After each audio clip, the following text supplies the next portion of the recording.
Hi there, welcome to Colloquia Comica. I'm Leigh, and today we're talking comics as always. Always.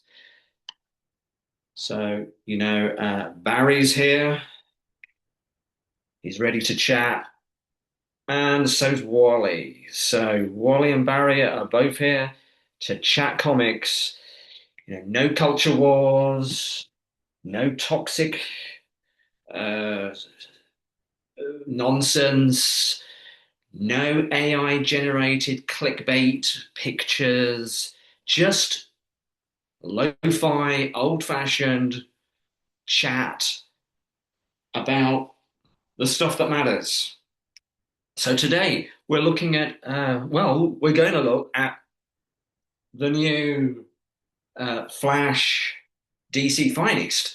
But maybe first we could look at a few of the other things that have come down to me over the eons.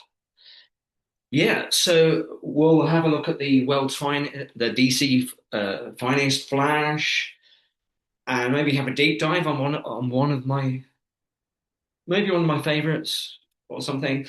But first, let's look at so this is back from when they used to release these really expensive hardback archive editions. Yeah, this is when they first started the idea of collected editions. And yeah, I love the cover. It's great. It's so great, I'm going to get rid of it. But yeah, the guy in the hat is what he says, right?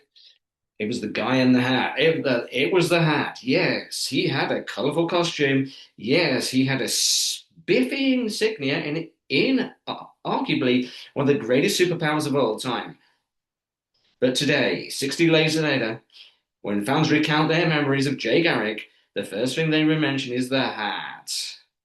So it's not really a hat, is it? I mean, yeah, it is. Originally, Mercury was wearing a hat. It wasn't a helmet. They kind of made it a helmet, but yeah, it was a hat originally. So yeah, the Flash comics it wasn't originally just Flash. It was like Hawkman and all sorts of other guys. The Whip, who's he? I've no idea. But this was Flash comics. It's like action comics, adventure comics, detective comics, Flash comics. So Flash wasn't originally a character. It's just these comics are flashy. They're all flashy characters, and maybe that's what gave them the idea of an actual character called Flash. So it's the first Jay Garrick one. There it is, amazing. And in these, there's none of the villains are in here. He's just like he just fights normal criminals and stuff. But yeah, great volume. Go and pick it up. Is that Hawkman fighting Gorilla Grodd? I doubt it. But yeah, the fighting fascism and all sorts of toxic evil back in the day. Thanks, Jay. Uh, so there's this one. Then, of course, all of them. I love this common Infantino cover of the three generations of Flashes. So this is one of the first ever Flash comics I got. It's not a comic, it's a volume. But again, I'm so protective of these covers. Take them off. Don't want to damage them. But it is great. Look at that. Amazing. All those bad guys on the back. And I love how he draws all of them. But again, yeah, look at this book. It's great. It's simple, minimalist. And it has all the great. Well, how do you choose one of the greatest Flash stories? It's so subjective. It's got all the originals. Gorilla Grodd using his force of mind powers, but also weird technology. I love that drill machine he used to have. Where's he? What has he done with his drill machine these days? Yeah. So yeah, this goes through a lot of what are they saying? Just about all the greatest stories are Barry stories. And then it just has this kind of really quick recap, this really quick recap. Like, we don't have to go through the entire death of Reverse Flash and the trial of the Flash. They just go over all of that really quickly. The end of Barry's run, reunited with Iris. How romantic. And then that's just to lead you into the final issue, which is the introduction of Wally. So they have one issue of Wally's Flash, of course, fighting the immortal Vandal Savage. But of course, that leads us into this amazing, oh my God, if I can lift it, it's so heavy, this amazing omnibus of Wally West's first stories. Look at that, it's so thick. I can barely lift it. It's amazing. Uh, so I have all the originals, yeah, but I like to have the collected editions because, it's just easier to flick through and read them. And I keep all the originals, the boxes down there. But yeah, it's great. And I love this, the original logo. It's fantastic. And yeah, great cover. So maybe we can have a quick look. So again, you take off the cover and it's got this cover on a cover. I would have preferred them to keep that one on here, but maybe that's the picture from the I think that's the one where Chunk arrives, and the one on the back that's from the annual. It's all great. But this is all the early stuff, the Mike Baron stuff with Flash number one, the ones where he fights Kilgore,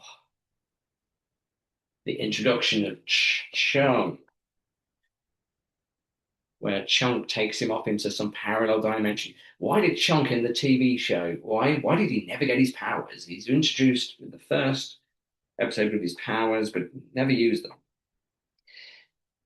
It has the story, the origin story of Barry, where he kind of gets retconned as like the light that idea that the lightning bolt was actually him going round Ouroboros. There it is. The snake biting its own tail forever. So, and this was all here, and it's got like great stories, like the one where Wally goes to the shrink. Like, why am I not as powerful as Barry? Well, back in that classic Flash story, Barry put some auto suggestion in Wally's mind that if he ever became a selfish jerk, he would lose his powers. So there's something to consider. But yeah, one of my favorite Flash artists, the way he draws, it's like Greg LaRocca. Just the way he draws Wally, skinny, floppy mullet, iconic. But anyway, we're not here to talk about these today. We're looking at, yeah, they've arrived. DC finest Flash volumes. We've got two at the moment. They've they've announced more Green Lantern ones. Come on, can we announce some more Flash ones, please? Some more Flash DC finest. So let's have a look. We've got the Human Thunderbolt on the first story. We've got the fastest man dead. Because there's so many of these stories where they think they've got him, and it never occurs to them to take off his mask or to like do something. Just These rogues, they never learn. So maybe we can look at that one another time, but here it is. They've, redone the original picture. It's looking great, breaking out of film. Although, he never actually made it onto film until quite recently. The less said about that, the better.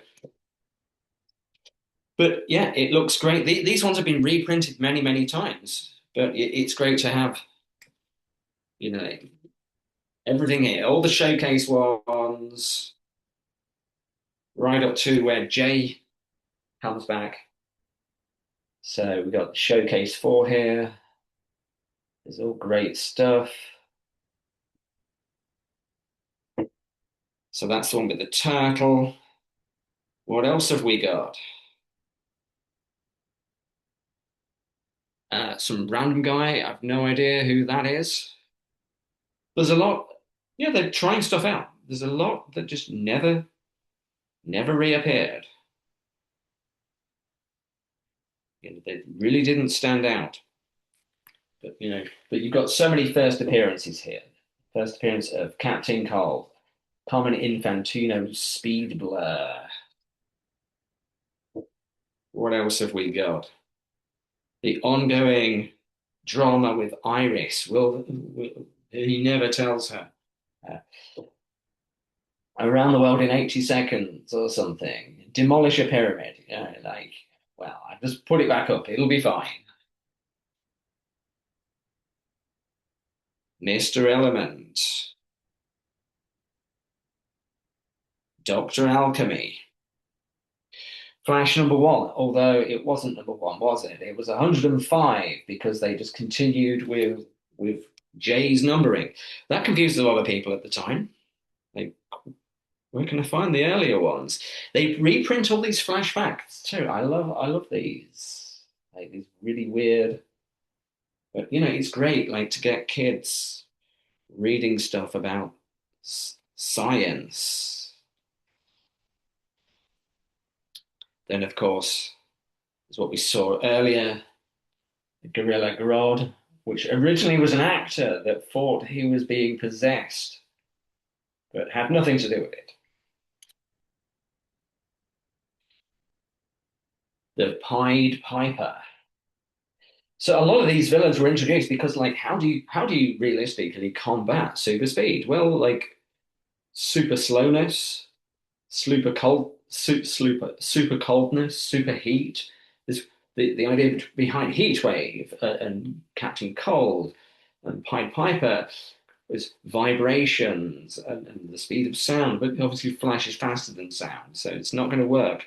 But a lot of I think a lot of the idea for the concept of these villains is like, how do you realistically invent someone that could theoretically uh, fight this guy? But there's so many other amazing concepts that were introduced in these early issues. The cosmic treadmill was like, actually that was like some guy from another dimension trying to trap him, but gave him the idea. It was great. So Mirror Master makes lots of early appearances. Again, how do you combat someone with super speed? So you need all these tricks and gimmicks to do it. And of course, Barry is always late for his dates with Iris. Although here, he wasn't going to be late. Yeah, he took down all the villains and then got KO'd because he speed cleaned his apartment and left something on the floor and tripped over it. But there's all sorts of wacky stuff in here. There's the introduction, the first time you ever see Wally West is introduced as a little kid, 8 years old at the time. And this has been redone so many times. Barry tricking poor little Wally. And then the same thing happens. What a coincidence, or not. But there's all sorts of other stuff like evil clouds. Like, what the hell? What the hell's that? Other stuff that has just been forgotten. It has the Kid Flash backup stories. They don't bother with the elongated man ones and everything. It's not really very flashy, but they keep all the stuff with Jay, all the stuff with Wally. So of course Wally goes back to Blue Valley and it's like, oh, it was all a dream. Oh no, it wasn't. And he has the same bow tie as Barry. It's not even just like Barry dresses Wally like him in the Flash costume. He also puts him in a little bow tie. So you tell me about that. We've got the first appearances of the elongated man who didn't keep a secret identity for long, but he has that. His first suit for me is still the best one, the purple one. The red one he had for the Justice League. Later, when he was in the Justice League Europe, the white one with the EM. No, keep bring him back to his original costume. It looked great. So this is just full of iconic stories. First appearances of so many characters, Trickster. Like again, how do you how do you outrun someone who's that super fast? Well, Flash can't run on air, or can he? So a lot of the concepts for these are just kind of they're just working out how you can get around how you could possibly defeat someone with such super speed. But anyway, I really find it weird how he just puts his Flash costume over the top of his normal clothes. Like, is he also wearing that hat underneath? Or he takes his hat off at the very least. What does he do with a hat? But it wouldn't it look bulky with all these clothes underneath. Wouldn't it be uncomfortable? Doesn't he break a sweat with all that running? But suspension of disbelief, it's all good. And of course, there's all sorts of stuff that seems totally weird now. Like he gets blown up into a big, shouldn't say, the day the Flash weighed 1,000 pounds. So this is another scheme of Gorilla Grodd, who's since become human, and his latest thing is to make Flash get fat and cry. Yeah, careful. Make sure you do lots of exercise. I hope Flash inspires you to do lots of exercise. Don't take the car. But yeah, they have a lot of these disposable alien invasions. Like how many how many different species to suddenly start invading the Earth? But there was always someone there to stop them. We just didn't know. But again, it's symbolic of what people thought, the anxieties of the time. And of course, we've got the introduction of Captain Boomerang, who was just like a mascot for some toy company, but he made the toys a little more deadly than they bargained for. And of course, you also have these funny like golden age things, like these dimwits, these guys from the golden age, or like golden age type stories. Winky, Blinky, and Noddy. So I don't know if they were in I don't know if these characters were in Jay's run. I've never actually read. I've read the ones in the collected one, but you know, maybe one day I'll get round to reading the rest of Jay's stuff. But yeah, all wacky adventures that are just so memorable, so inventive. And you have the time when he actually reveals his identity to Iris. Nope. So he revealed his identity to Wally.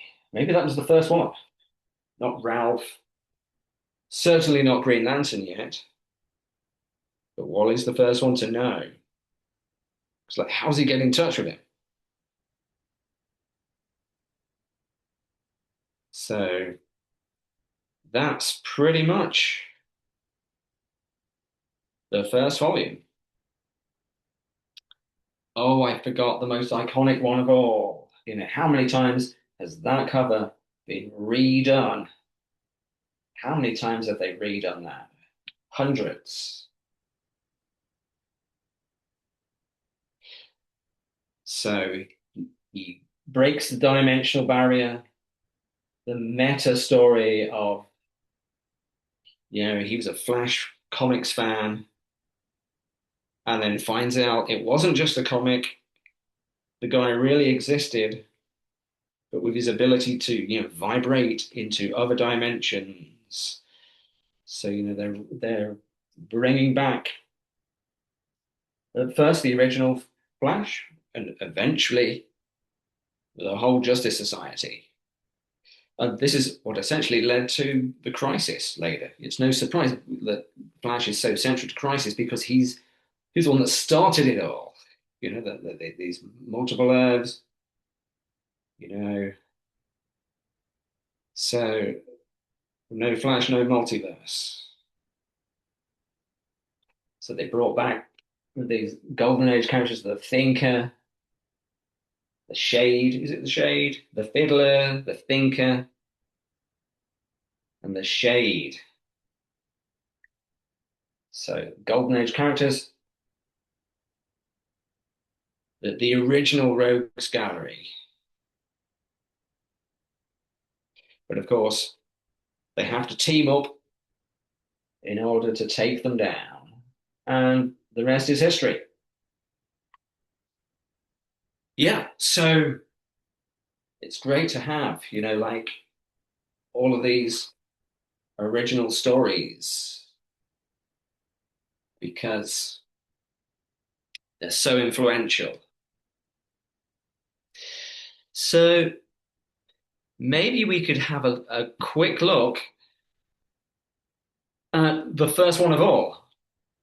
So maybe a deep dive into the very first comic. So it's back then it wasn't DC Comics, it was National Comics. DC just meant Detective Comics. So it's weird because DC Comics means Detective Comics comics. But that's how it goes with acronyms. So this was the showcase number 4. Never read showcase 1, 2, 3. But the original logo. So they've just updated that picture a little bit. So I like how, when they brought back Wally, when they eventually made Wally the Flash, his Flash logo is somewhat like the original one out of Showcase 4, because when Barry got his own book, they made this the logo. But the way it kind of flows across the page, the way like the H is bigger, the way it's like flopping over, kind of looks like Wally's one. So I think maybe this original logo was the inspiration for. I mean, that's my favorite Flash logo, but maybe that was the original inspiration for it. So at this stage, they really didn't know. They were just trying stuff out.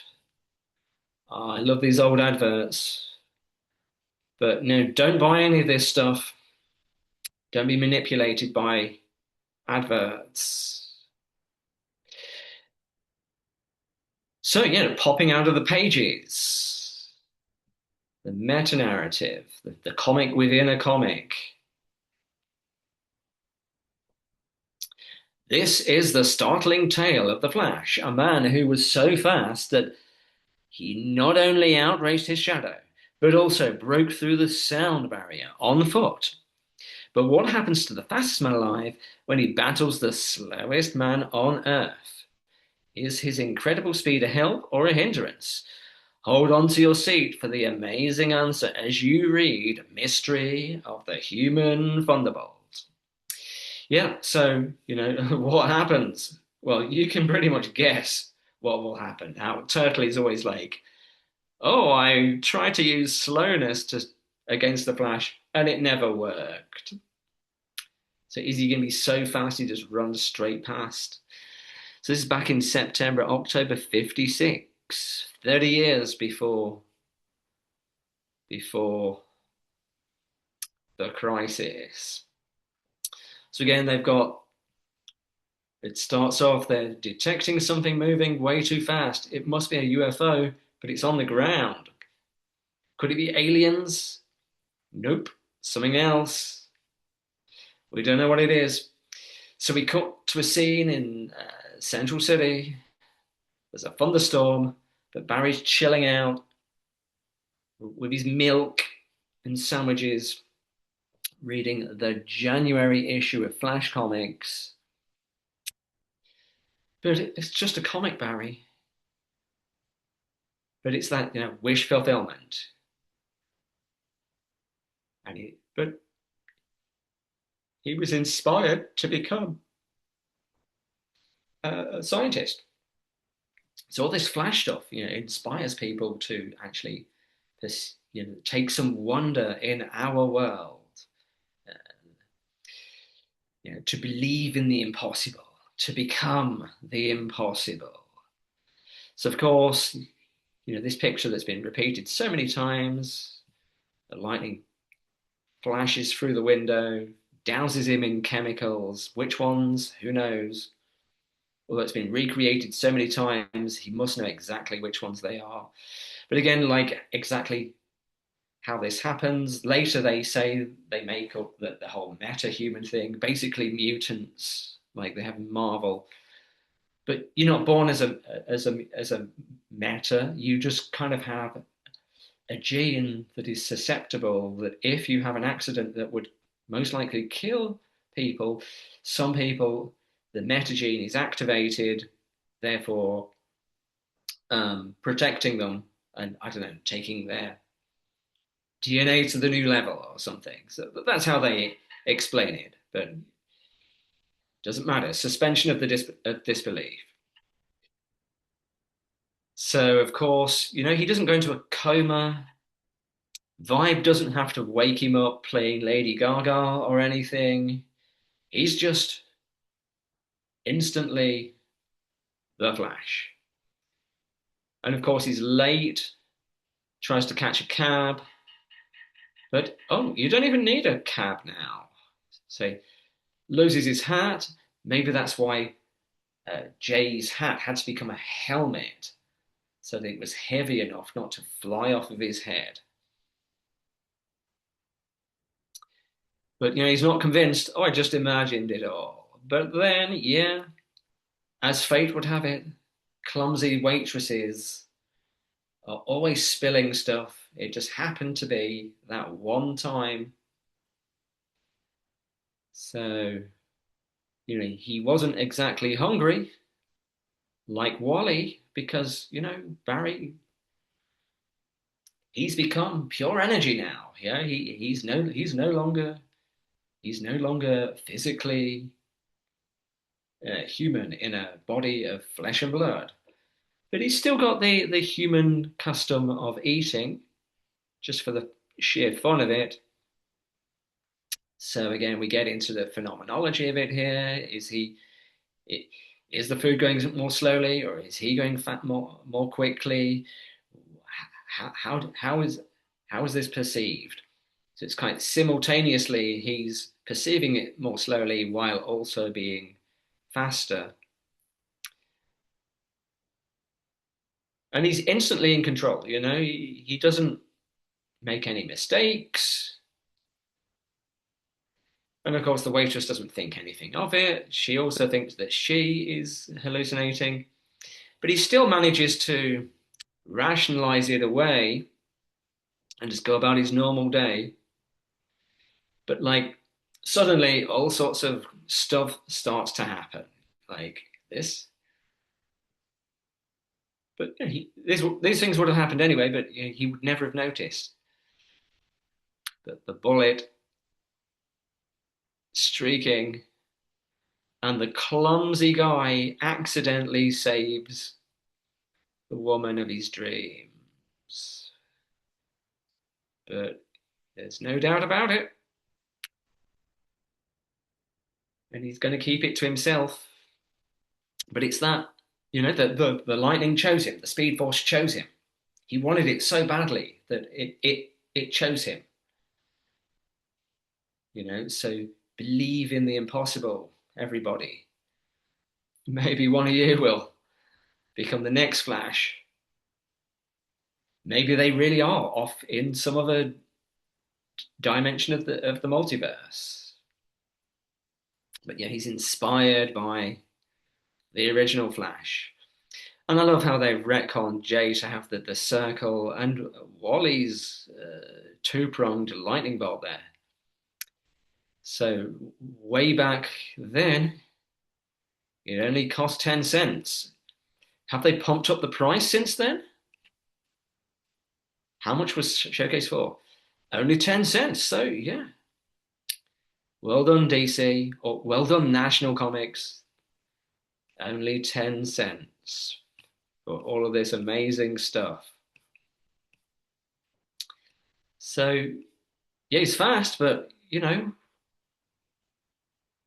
he has the model of what he's going to do with it, As like Wally is discovering in Absolute Flash now, like he has no model to become a hero or to fight crime or stop bank robbers or stuff because Wally never read it. The kid Wally in the Absolute universe never read any of this stuff. He never had these models. So would it occur to him to put on a costume and fight crime if he had never had these comics when he was a kid? So of course he's already got it. He's already got the costume in the ring. Although later we know that Iris's dad, the absent-minded professor, was later retconned to have given him this. But no. Barry's just he's a scientific genius.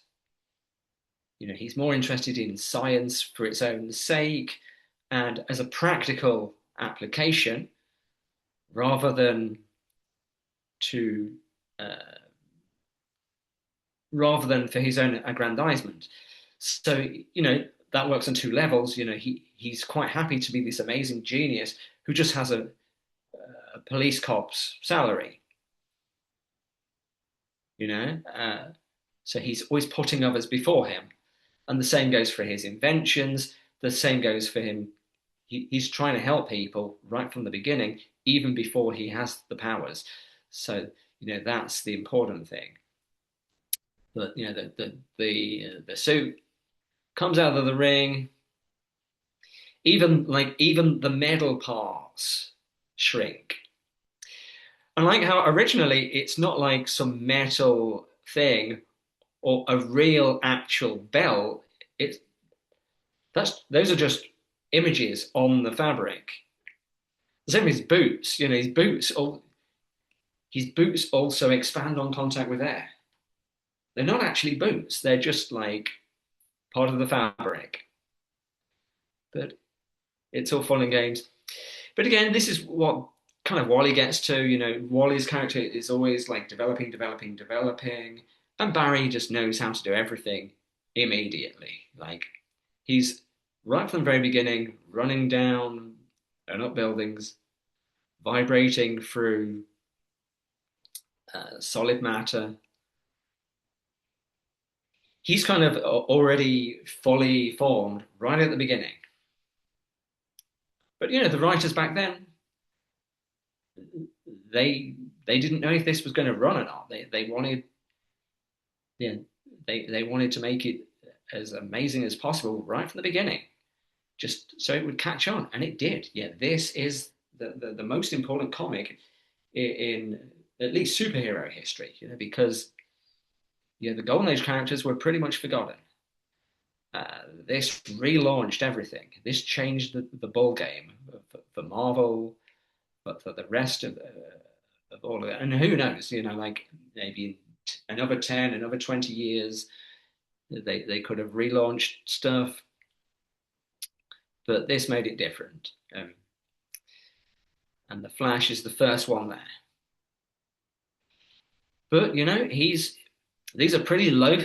These are pretty low, low danger adventures, bank robbers, or are there? There is no bank robber. What's going to happen next? Oh, I don't know. I'm lost. What's this? This isn't the continuation of the story. I'm so confused. Oh, it tells me to continue. Oh, I would never have imagined that. I would never have thought to skip through these adverts. Yeah. By the way, I hope everyone has ad blockers on YouTube. But these ads are great. I don't mind these ads, but you can't buy it anymore. Ads are great when you can no longer buy stuff. But of course, he's sussed it out.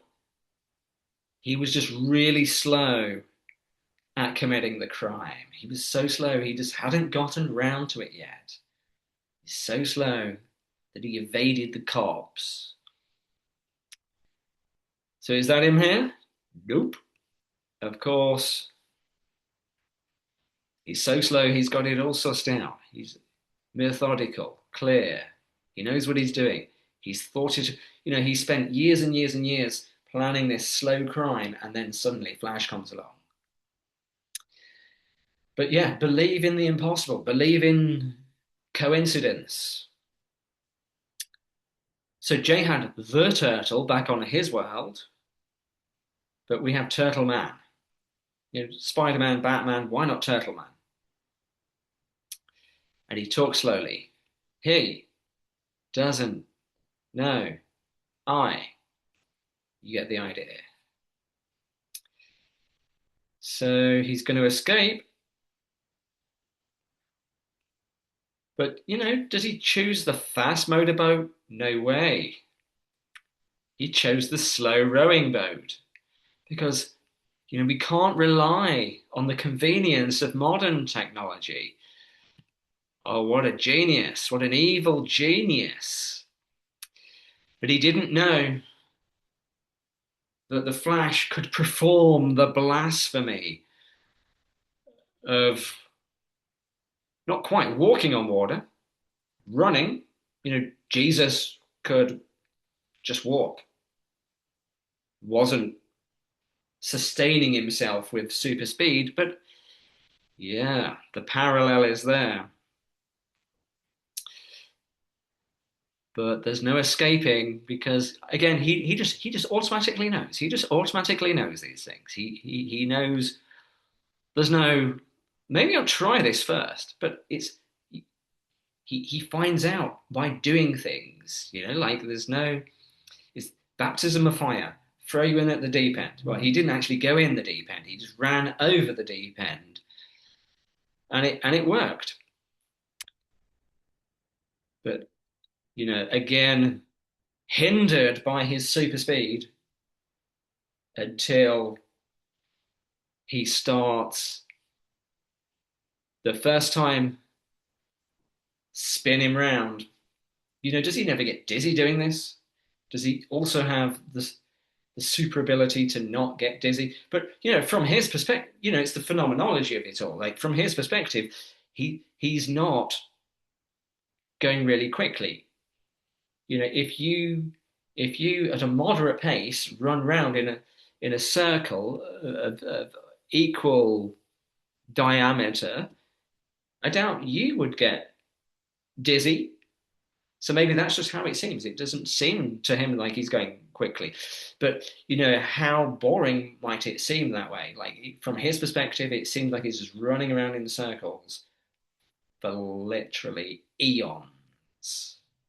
But I've always been interested in this. Does he perceive himself going that quickly,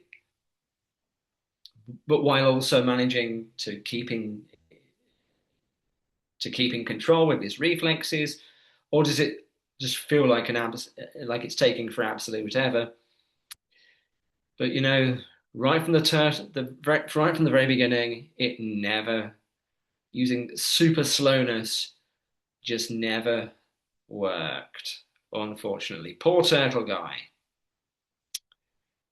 So off to prison, but he'll be happy in prison. It's nice and slow, and that's the end of the first ever Flash story of the Silver Age. And of course, Iris is intrigued right from the very beginning. Barry, what are you doing getting a reporter girlfriend? A reporter who's so astute, she never works it out for herself. But no, this is what defines them. For people like Iris, practical minded people, it's just an idle dream. For people like Barry, he made it real because he believed in the impossible. So that's where Barry starts his run.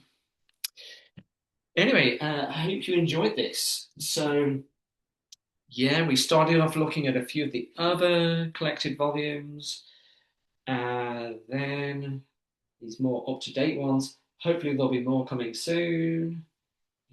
Pester DC about that. Let's get some more of these Flash DC finest. It's great because they're lightweight, the soft covers, not to mention cheaper, and just easy access. The colors really leap off the page. They've all been remastered, if that's the word, and they look amazing. Yeah, so that's the Human Thunderbolt. Maybe next time we'll check out The Fastest Man Dead. So yeah, go and buy these. Support DC Comics because you want amazing stuff. You have to make sure it survives.